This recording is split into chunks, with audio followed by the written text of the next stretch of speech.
This Venn diagram activity is designed to get A-level students really thinking about all the properties they know about quadratic graphs. It includes 2 levels of difficulty.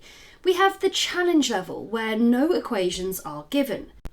There's also a standard level of difficulty, which includes 7 different quadratic equations designed to fit on each region of the Venn diagram. Let's look at some of the strategies students might use to try and find the various equations they need. There are 3 sets, and notice that we've used formal set notation to define these. Set A is graphs which have a line of symmetry given by the equation x equals -2. Now, one technique here would be to consider the roots of the equation. So, for instance, if we form a factored equation y equals x plus 3 times x plus 1, we know this has roots at x equals -3 and x equals -1.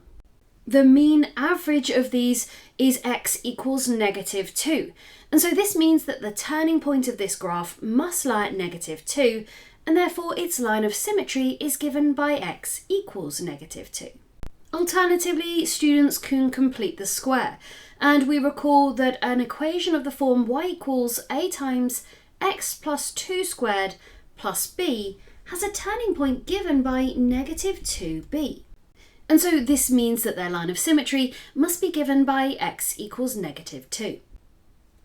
Our second criteria is set B, and this is graphs for which the x-axis is a tangent.